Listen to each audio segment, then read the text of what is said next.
Sin requerimientos, lo tenemos a Carlos Echepare, como de costumbre cada mañana. Carlitos, muy bienvenido, buen día. Hola Silvio, ¿cómo estás? Mira, yo no tengo ningún problema, yo estoy preparado para cualquier cosa, ¿no? Cuando quieras, Se ve que cuando hay una quieras. cuestión técnica. No sé, hoy es un día que hay mucha actividad linier, me imagino, pero otro día que tengas más tiempo, cuando quieras, me da no sé qué darle la espalda a la gente, porque no puedo mover toda la cuestión técnica, pero la exhibición te la puedo hacer cuando quieras. Mira, tenemos de acá hasta las 10 de la mañana. A las 10 sí tenemos que entregar porque empieza Colombo y Magliano con un remate de 13.000 cabezas. Pero sería una gran novedad, sería un lindo entretenimiento. Postergamos todo lo que tenemos de acá a las 10 de la mañana para escuchar un concierto tuyo. Si estás Ah, preparado, un concierto, tampoco la exageración, porque cobro para dar un concierto, no, que no bueno, creas. tenemos auspiciantes, Carlos, para esto. Si estás dispuesto, yo te puedo hacer una demostración gratis, pero más que eso no. ¿Cuál vendría a ser tu estilo? ¿Un Richard Clayderman? ¿Por dónde vas? Qué antiguo soy. Mirá que yo soy bastante más viejo que vos, pero... O, pará, acá tenemos, sí, no me acuerdo del pianista, era tan famoso, un pianista argentino que está viviendo en Once ahora, y que Mirta siempre lo invitaba, ya me voy a acordar del nombre, que da un perfil, da un perfil. Bruno Belver. Exactamente, Bruno Belver. No digo que sos parecido, pero tenés cierto aire. Por ahí Bueno, podríamos ir. Por ahí podríamos toco ir. bastante mejor que él para que te... Bueno, hay que poner un poco de humor a Y esto, sí, pero bueno, claro. lo hacemos cuando quieras. Lo Yo estoy tenés, a dispuesto. Bruno lo tenés, ¿no? Sí, a Bruno sí, aparte es local. No, además, hablando en serio, es un excelente Es pianista, pero... enorme pianista, sí. Pianista, sí, pero... Bueno, lo mío supera.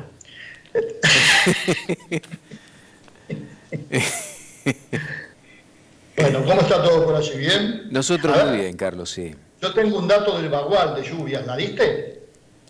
Tíralo. Guillermo Burón nos mandó del Bagual, Coronel Pringle, 60 milímetros. Sí.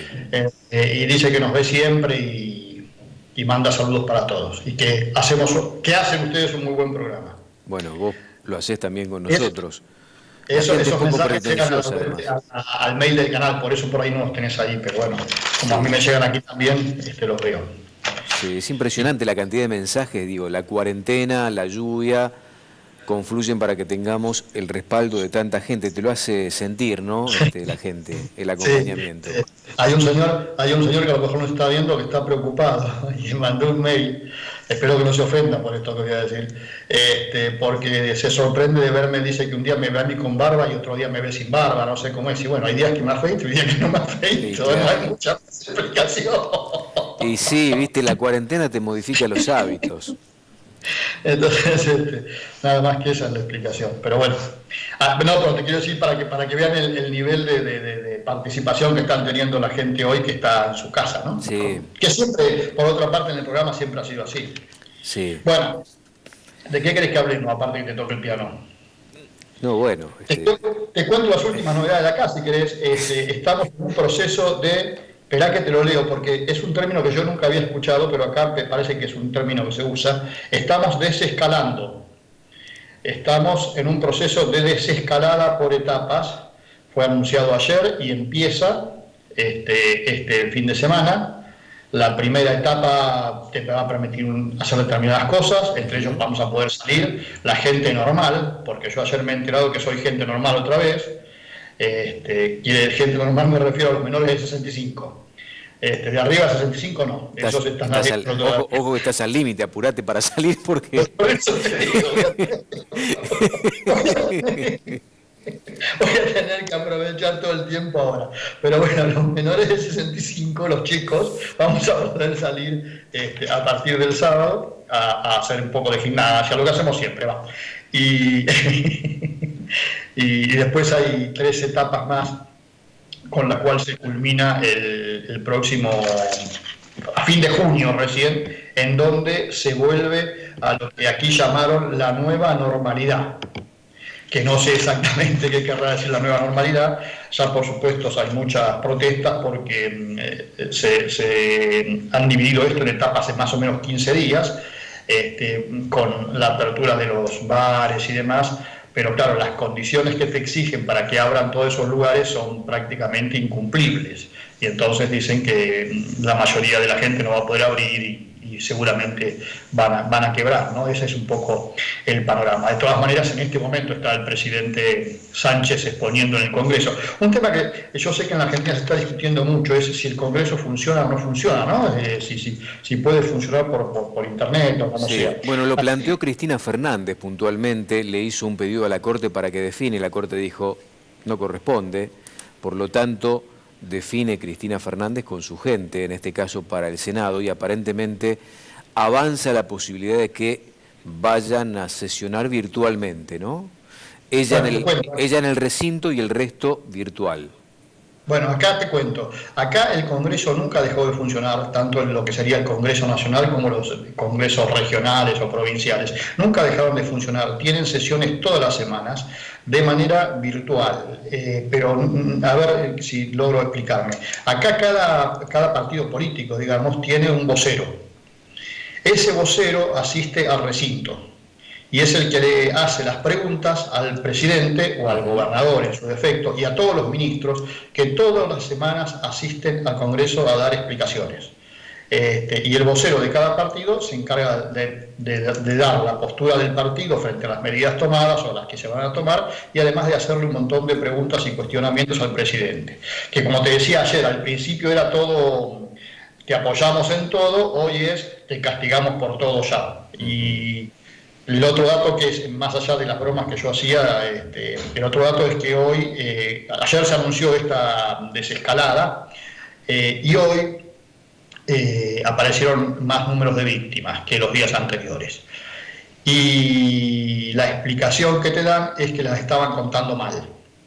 Te digo porque esto es todo un debate ahora en Europa, porque a todos los países les está pasando un poco lo mismo. Aparentemente el único que los contaba bien o que los viene contando bien es Bélgica. Bélgica tiene una cantidad total de infectados muy inferior al resto de Europa, pero tiene una cantidad de muertos superior. Entonces nadie entendía por qué pasaba esto, y aparentemente la razón es los belgas son los únicos que contaron los muertos como corresponde. Es decir, el que se moría por coronavirus se muriese en su casa o se muriese donde se muriese. Y en otros países han contado algunos muertos oficiales, digamos, no la gente que se murió en su casa y demás. Pero bueno, ese es un tema que acá también se está debatiendo, ¿no? Digo para que se den cuenta que en todos lados hay este tipo de problemas. Acá la preocupación institucional, Carlos, me parece que es la concentración de poder por parte del Ejecutivo Nacional, porque vos no tenés funcionando al Congreso de ninguna forma, por lo menos hasta ahora, después de que se haya iniciado la cuarentena, y la justicia que está en cuarentena, salvo guardias muy puntuales. Y por lo tanto ahí tenés una acumulación de poder por parte del Ejecutivo, por el cual tienen que pasar necesariamente todas las decisiones. Yo no sé si esto le queda cómodo o no a Alberto Fernández y su gente, pero esta es la realidad institucional que hoy tiene la Argentina. Bueno, aquí pasó algo parecido. Ni bien se estableció el estado de alarma, que se llama, todo el poder fue al presidente, en este caso a Sánchez, y eso generó muchos cuestionamientos. Lo que no quiere decir que todo lo demás siguió funcionando. Respecto de la justicia, ahí también hay todo un tema, porque está pasando algo parecido. No está funcionando la justicia al 100%. Y para mi sorpresa, vos sabés que escuchaba a una jueza, digamos, de una especie de Corte Suprema, por llamarlo de alguna manera, de una región, y lo que ella explicaba es que no están funcionando porque no tienen condiciones tecnológicas para funcionar. Es decir, fíjate que estamos hablando en teoría del primer mundo. El primer mundo, sí. Y ella explicaba que, por ejemplo, todos los expedientes no están sistematizados, y entonces, como no pueden ir a su lugar de trabajo, no pueden trabajar desde la casa. Entonces todo eso se ha demorado, y ahora en estos días se iba a abrir y seguramente ella decía, vamos a elegir los casos que vamos a tratar, no vamos a tratar todos porque vamos a tratar los casos, digamos, más imprescindibles y después con el tiempo nos actualizaríamos. Pero también aquí pasa algo parecido, ¿eh? Es decir, hay cosas que a veces te sorprenden. Acá se tiene una especie de admiración en general en toda Europa por la forma en que Alemania ha tratado el caso de coronavirus. Y particular admiración por la forma en que la canciller Angela Merkel lo ha hecho, y también hay todo un discurso que se ha instalado en estos últimos días sobre que los países que mejor han controlado el coronavirus son aquellos países en donde las que mandan son mujeres. Y las estadísticas parecen dar la razón. Y hoy escuchaba, temprano, acá sabes que son ya más de las 2 de la tarde, las 2:15 de la tarde casi, ¿no? Pero a la mañana cuando me levanto temprano escucho y le hacían una nota al embajador de Alemania, aquí en España, para preguntarle cómo era el tratamiento del coronavirus en Alemania, que había sido tan exitoso. Y yo me imaginé lo que cualquiera, no sé si cualquiera, pero bueno, yo me imaginé que el tipo iba a hacer toda una especie de panegírico de la forma en que Alemania había tratado el tema, ¿no? Y el tipo dijo 80% suerte y 20% habrá sido el manejo, dice, pero la verdad es que el 80% es suerte. Nos tocó, dice, manejar la cosa en un momento, probablemente unos días antes de que todo el mundo previera que esto pasaba, pero nunca en Alemania hubo lo que se llama la cuarentena obligatoria. Simplemente lo que hubo fue un pueblo que se dio cuenta que tenía que hacerla, frente a los pedidos que se le hacían desde el sector oficial, pero no hubo la imposición como hay en nuestros países, inclusive en de que la cosa es obligatoria, ¿no? Sí. Son conductas. Son conductas, y fíjate que acá la justicia prácticamente está paralizada para algunas cosas, pero no tanto para otras, porque después también hay mucho cuestionamiento social por el tema de la salida de presos de las cárceles que están reclamando por un tema sanitario, por el confinamiento que hay en las cárceles. Pero dejarlos ahí es una locura, ¿no? Es una locura todo, porque sacarlos también, y sin seguimiento de esos presos, en muchos casos violadores, etcétera, etcétera, que van a vivir cerca inclusive de sus víctimas, ponen en riesgo a gente inocente en este caso. Y yo no sé qué medición se está haciendo de esto. Está generando por estas horas mucho debate y mucha discusión y sensibilidad social. Todo esto me parece que genera un combo de cierto malestar que se agranda justamente en aquellas personas que están atravesando un momento crítico desde el punto de vista económico, social, por la inactividad que arrastran y por el desamparo que tienen justamente desde el Estado también, o porque son monotributistas o autónomos y vieron caer sus ingresos por falta de actividad y no saben cómo van a seguir de ahora en más, ¿no? Se confluye todo, vos decís, estamos mezclando todo, no, bueno, todo forma parte de un combo que genera un poco de malestar visible en la sociedad que está empezando a hacer reclamos concretamente, ¿no? Sí, me parece y además con razón, ¿no? Sí, a esta claro. altura me parece que más allá de la situación de pandemia que es muy grave, y yo por la información que tengo, tanto de allí como de la experiencia de aquí, creo que todavía la Argentina no ha llegado en su pico, pero hay algunas cosas que te sorprenden. Esto de los presos realmente es sorprendente. Yo entiendo que las cárceles argentinas deben ser un desastre y los presos son seres humanos, pero dejarlos salir ya me parece que va para otra... amerita otro tipo de análisis, ¿no? Sí, Me parece que es una sí. barbaridad. Me parece que es una barbaridad. Pero Sí. bueno. Habrá que ver si esto tiene que eso ver con lo ideológico o con lo sanitario, ¿no? es que lo sanitario se podría resolver de manera sin sacar los presos, ¿no? Sin dejarlos en la calle. Y Porque sí. con el mismo... A ver, yo entiendo que los presos están encerrados en las cárceles. Vos conocés tan bien como yo la cantidad de villas miserias que hay en Buenos Aires con gente hacinada. Y no veo que estén haciendo nada para sacarla de las villas y sacarlas del hacinamiento. Sí, y si no tenés casos positivos en las cárceles, el mejor lugar para que estén esos presos es allí, obviamente, desde el punto de vista sanitario, porque si no hay positivos, evidentemente no va a haber contagios allí dentro. Yo voy a decir algo que a mucha gente le va a caer mal, porque lo he discutido por Twitter en algunas cosas, no en esta específicamente, pero acá lo que se hizo, porque como te explicaba días pasados, hay gente que está también viviendo en pequeñas habitaciones, que hablaba mucho de los inmigrantes y demás. Acá se tomaron hoteles, se tomaron entre comillas, Se dijo que en realidad los empresarios lo habían cedido, gustosamente, hoteles de 4 y 5 estrellas, y en esos hoteles se ubicó a esa gente que estaba hacinada, a mucha de esa gente que estaba hacinada. Y además había una serie de edificios terminados de construir, pero acá se construye mucho edificios, y había muchos edificios que estaban vacíos y se les dio a esa gente que estaba hacinada la posibilidad de vivir en esos edificios por el tiempo que dure la crisis. ¿Está claro? Es decir, Sí. tienen un acuerdo por el cual cuando el estado de alarma, como se llama aquí, termine, que ahora aparentemente va a ser a fines de junio recién, esa gente tendrá que volver a sus hogares, pero mientras tanto se les dio la posibilidad de asistir a lugares mejores para vivir, ¿no? Pero bueno. ¿Me permitís hacer una pausa, Carlos? Después nos metemos con el mercado. Sí, vamos allá. Dale, sigue ensayando que en cualquier momento lo lanzamos. Carlos Etchepare, el Bruno Gelber español, podríamos decir. No, argentino. Bueno, eso lo discutimos después, Carlos. Pausa breve, ya volvemos. Les quiero decir algo. Acabamos nosotros de ser privilegiados, todo el equipo acá de Mercado Visión, porque Carlos, en parte de esta pausa, de algo hay que vivir también, nos brindó un concierto privado, como para testear a ver si estaba a la altura de Mercado Visión.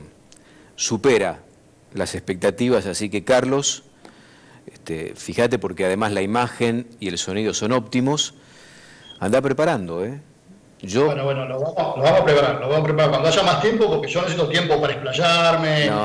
Nosotros te hacemos tiempo, vos no te preocupes, tiempo tenemos. Usted lo que tiene que asegurarme es que las manos no se ven bien. Todo se ve, perfecto. Bueno. Todo. Se ve, se escucha perfecto. Carlos, bueno, te paso el dato, ya lo sabés seguramente. Palermo se va a hacer este año porque había mucha duda, por lo menos ya hay nueva fecha, después habrá que ver cómo se sigue desarrollando este tema de la pandemia en lo global, pero también en lo local. Entre el 7 y el 18 de octubre, con fecha de inauguración 17 de octubre. Esa es una fecha muy especial, pero Sí. después te voy a decir por qué. Pero no por lo que estás pensando. Está todo armado para que sea en esa fecha. Estaba todo previsto, eso, de antes. Bueno. ¿Vas a estar por acá vos en esa fecha o depende de los aviones y demás? En principio sí, ¿no? Sí. Veremos. Por eso te digo, veremos. Depende de los vuelos y todas esas cosas. Sí, acá claro. en teoría los vuelos, hablando en serio, se restablecerían en julio, los vuelos normales. Acá se habla de septiembre. Sí, por eso te digo, acá en julio se restablecerían en principio los vuelos normales. Bueno, ¿qué novedades del mercado, Carlos? No te olvides antes que nada que en julio acá es pleno verano. Si en julio no se normaliza la situación, se va a poner muy complicado. Del mercado, Silvito, te cuento rápido. Ayer el mercado de maíz y soja a nivel internacional estuvo más tranquilo. ¿Te acordás que yo te comentaba que el lunes se habían conocido las cifras de siembra de Estados Unidos, tanto de uno como de otro? En el caso de la soja venía muy rápida respecto a lo que el mercado estaba esperando, y también el maíz si lo comparábamos con el año pasado, y eso provocó alguna baja, no muy importante en el precio, pero hubo bajas. Esas bajas llevaron a que el precio del maíz, fíjate que es lo que le preocupa mucho de quienes nos ven, tanto porque compran o porque venden, el precio del maíz cayó por debajo de los $120 la tonelada en Chicago. Esto es el menor valor desde el año 2016, desde agosto del 2016. Y eso disparó algo que no teníamos muy en cuenta, no se tiene muy en cuenta habitualmente porque no es una cosa que se daba muchas veces. Bueno, como aquí vos sabés que hay un sistema, Europa importa maíz de Estados Unidos, importa maíz de Ucrania, importa maíz de la Argentina a veces también, pero hay un sistema de protección. Entonces, cuando el precio baja, en el caso de Chicago, al nivel que bajó ayer, por debajo de $120 la tonelada, puesto aquí en Rotterdam, costo y flete y seguro incluido, es el equivalente a más o menos 155 euros aproximadamente.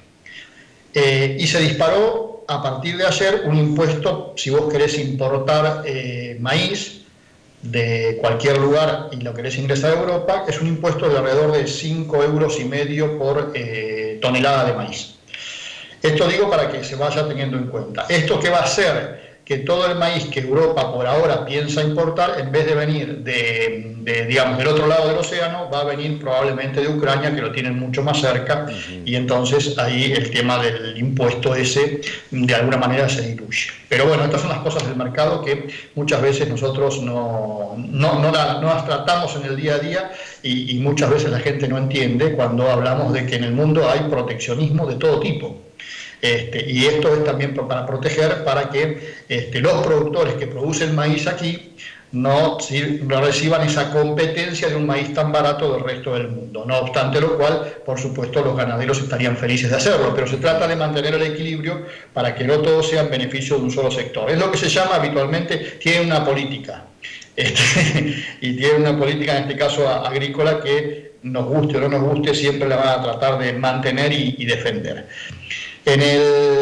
Hoy se está dando la situación inversa, en donde hay una pequeña recuperación del petróleo, no sé si la habrás visto, y esa pequeña recuperación del petróleo está haciendo que la rueda nocturna de Chicago muestre alguna mejora en maíz y soja, y por el contrario hoy se da una baja en trigo, que ayer tuvo alguna mejora. De todas maneras, lo que a la gente más le interesa es saber qué pasa en el mercado local, Silvio, y lo que estamos viendo en el mercado local es muy poco volumen de operaciones, eso está claro, eso no hay duda. Si vos mirás el CIO Granos, te vas a dar cuenta que las operaciones por mercadería disponible son pocas.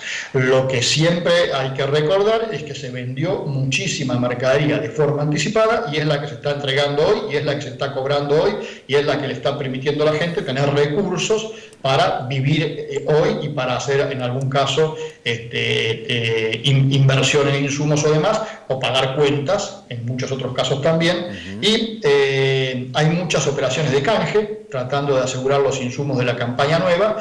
Los precios, la verdad es que cuando vos lo convertís en dólares al tipo de cambio oficial son una cosa, cuando los convertís en dólares al tipo de cambio verdadero son otra totalmente distinta. Y cada vez más distinta, Carlos, cada vez más distinta. 120 pesos el dólar. Bueno, por eso te digo, vos pensás, un señor, que hoy estamos a miércoles, ¿no? Un señor que vendió y entregó, no que vendió, si vendió todavía le falta entregar, pero el que vendió el viernes o el jueves de la semana pasada, ¿cuánto lleva acumulado? Porque todavía no cobró, porque hay todo un proceso, tiene que entregar, bueno, ¿cuánto lleva acumulado de deterioro en el precio al cual vendió respecto del tipo de cambio, no el oficial, sino el tipo de cambio verdadero del dólar? Suponete que ese señor, porque esa plata la quería guardar, la iba a invertir en, no sé, en comprar dólares contados con liqui, o el dólar MEP, o si quería negrearla, se podía ir al dólar blue. Bueno, cualquiera de esas alternativas, entre el momento que vendió, una semana, digamos, hasta ahora, lleva perdido no menos de 2 o el 3% de esa venta, sin siquiera haberla cobrado. Entonces, me parece que hay que entender esta realidad. Ahora, hoy podemos decir, las ventas son mayores a las del año pasado en el acumulado. Como lo explicábamos anoche, creo, en el noticiero. Ayer también lo charlábamos, sí. Ayer también lo charlamos. A lo mejor lo que puede pasar, y esto sí es importante decirlo ahora, que si esto sigue pasando, es decir, este diferencial entre el tipo de cambio y oficial y paralelo se sigue manteniendo o se amplía, y probablemente en las próximas semanas se equilibren las ventas con las del año pasado, y si seguimos así, más adelante se queda atrasada. ¿De qué depende eso? De las espaldas que tengan los productores. Y yo no creo realmente que tengan tanta espalda para aguantar, sobre todo los pequeños y los medianos. Convengamos en que cuando llegue junio o mayo o fines de mayo y tengan que sembrar el trigo, que se va a sembrar aparentemente mucho por lo visto, van a tener que hacer uso de los recursos que están teóricamente guardados, ¿no? Todavía falta la cosecha de soja, debe haber cosechado, no debe haber llegado a la mitad, creo yo, o está por ahí, falta cosechar la mitad, y no te olvides que ahí vienen, hasta que no esté totalmente cosechada, vos no sabés qué va a ser el productor. Yo no veo en el corto plazo una recuperación importante, si bien soy optimista respecto a los precios de la soja, pero está claro que en el corto plazo es muy probable que gran parte de lo que se coseche se embolse. Y no hay mucho incentivo para darle realmente. El único incentivo que le podés dar es que haya una suba muy fuerte del precio internacional, que no se ve, aunque es posible que ocurra en el transcurso de todo el año, o que haya una rebaja de impuestos, pero parece un chiste, ¿no? Parece un chiste, sí, porque además están tratando de encontrar alternativas para poner otro tipo de impuestos todos los días. Carlos, mañana, si tenés ganas, podemos empezar a analizar algo de lo cual el gobierno ya empezó a hablar internamente y parece ser una salida a mostrar un plan económico concreto, lo cual me parece, de lo que se está hablando, es peligroso para el sector en particular, porque se habla cada vez más de ir a una economía desdolarizada. No sé cómo se lee esto, sobre todo tranqueras adentro, cuando vos vendés generalmente a precio dólar, porque son commodities, pero también comprás insumos a precio dólar. Es probable que vos estés desdolarizado, entre comillas, para vender tu producto, pero no sé cómo va a ser el productor después para desdolarizar cuando tenga que comprar productos que además vienen con precio internacional. De esto se está hablando cada vez más y parece ser que funciona como un proyecto concreto de parte de economía en el gobierno para poner en práctica en los próximos tiempos. Si te parece, ¿lo charlamos mañana? Lo charlamos mañana, pero te anticipo. En realidad, el hombre de campo tiene como una economía desdolarizada siempre. Sí. Porque nosotros hablamos de dólares. Retenciones, sí, él claro. cobra pesos. Él cobra en pesos, ¿no? Pero bueno, hablamos, lo desarrollamos más mañana. Te mando un abrazo. Seguí practicando, que técnicamente yo te diría acá, por lo que dice nuestro... No, impecable, impecable. Bueno. Ustedes me dan el ok, muchachos, ¿no? Técnicamente estamos bien. Impecable, me dicen. 5/5. Bueno, ya vamos a probar. Voy a pedir permiso a ver si me dejan exhibirme tanto. Abrazo grande. Practica. Chao. Pausa muy breve, seguimos haciendo Mercado Visión hasta las 10.